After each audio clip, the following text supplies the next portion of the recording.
Welcome to the backside of my garage. This is where I've been storing a lot of my junk. I've got everything from the blacktop I tore up to a fence I tore down, and then some of it are actually random things I found in the ground back here. When I originally bought this house, this whole backside of the garage was covered in a plant called knotweed, and I probably dug out about a half a foot of ground, dug up iron, piping, everything else. So what did I do? Filled it with more crap. But we're going to change that. My plan underneath all this junk is a nice little patio. And what I want to do is I want to enclose it and build a nice little shed so that I have a place to store a mower and all of my garden equipment. So you might be asking yourself, Jordan, I didn't know you could frame and build. I can't. So I'm basically going to be copying a lot of what I see already inside the garage and then using Google as a reference. I've said before I work in a warehouse, and this has opened up a possibility for me to some lumber. Pallets. Yes, I'm going to be doing some of my framing with pallets. When I originally quoted this garage, it was just before the pandemic. I was probably going to have maybe $200-250 in framing, and now the same job will cost me probably close to $800 to $1,000. It got put off for most of the summer, so I went ahead and did the driveway. But now I'm feeling the angst of getting things out of the garage because I'm realizing all of the stuff in there is kind of holding me back from going forward with that garage. I still actually want to do a ceiling in the garage, closing the walls. I still have electric to run in there, but I can't do anything because it's filled full with garden equipment. This shed isn't meant to be super sealed tight. It's kind of just a cover, if you would. Just enough to get things out of the elements, to keep it out of the rain, and that's all I really need. I am getting kind of desperate to get this done, so hopefully I can pull this off. But first off, I need to clear that patio.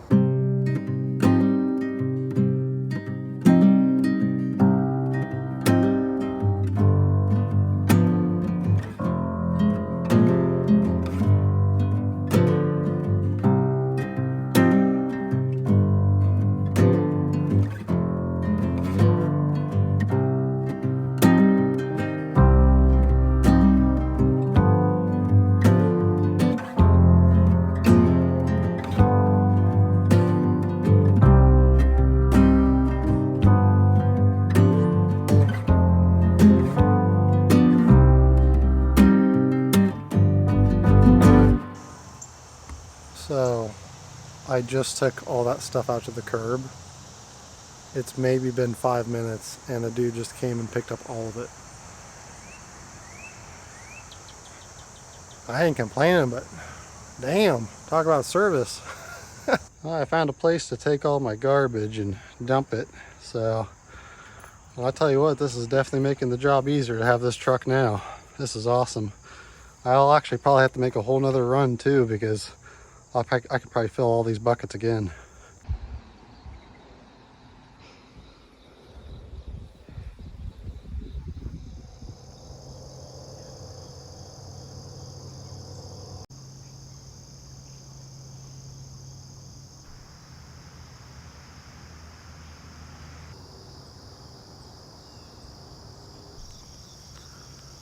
Well, it is 8:30 in the morning. It's going to be a hot one today. I think it's supposed to get up to 88 degrees. So I'm going to try to build as much as I can and as fast as I can before it gets unbearably hot out back. So let's start laying out the frame.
Well, I think this concludes day one of building the shed. It's about 6:30 right now. The sun's going down. I think I'm going to spend some time and just tidy up a few things, and then I'll be back out in the morning again.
Sometimes things happen beyond your control, as if they have a life of their own. The choices you make, what appears to be right, seems you just have no say. As if you're a witness to your own mistakes, it's easy to play along. After you see what the choices came to be, like a storm that's passed on. Oh, the brain down the drain. Oh, the fuse, the abuse. Oh, please, storm-felled trees. Oh, the fight over who's right. Trying to remember all the shit that went down. I don't know what your intention was. Like trying to memorize the Bible backwards to the start and reciting it from the heart, upside down. Oh, please, on your knees, amend what you defend. I'm right, therefore I fight. You're wrong, this fight is lifelong.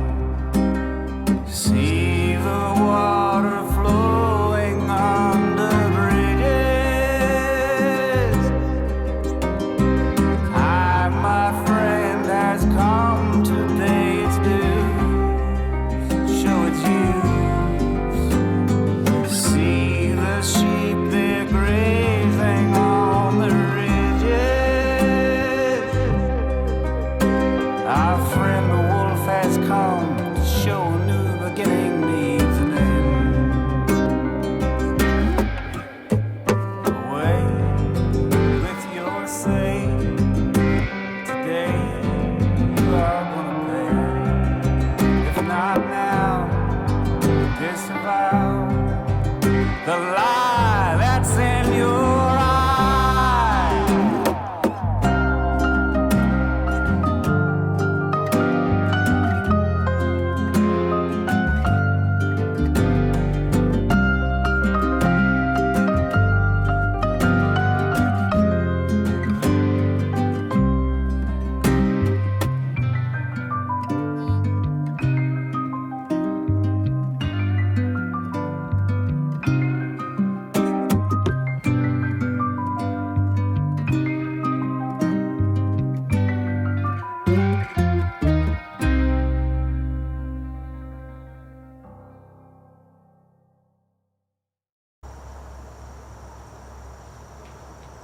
I'm actually filming this closing 2-3 days after the last filming. It non-stop rained, so that was a good test for the roof. And I've already started moving everything in. It's amazing how quickly I can fill a space. It's also surprising that everything that's in here right now came out of the space half this size. Some of this is temporary. I still want to hang up some shelves along the back and just kind of move everything up, get it up off the ground. So this was the other shop, or back room I guess you could say, that's attached to my garage, that I moved all of that stuff out of. I can almost reach from wall to wall how small this room is. I have a small table. I would like to move all this stuff out, and if possible I could almost fit a whole nother bike back here to work on in the wintertime. The benefits of that would be it's a smaller space to heat. So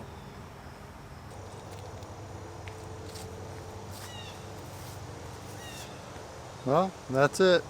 If you guys have watched this far, I appreciate you watching, and hopefully I didn't jack this up too much. We'll find out over this winter if the structure stands. I think it'll be fine. From what I researched, I might have overbuilt it a little bit actually. Jess was highly impressed. She doubted me. She's never seen me build anything like this before. I've never built anything like this before. But you just kind of copy what you see and learn as you go. Would have been a lot easier with some exact specialty tools. I didn't really have an actual impact. I probably would have gone easier with a nail gun, but maybe with screws, if I ever have to tear this down and redo it, it won't be that bad. I really don't know. Thanks for watching, guys, and until next time, take it easy.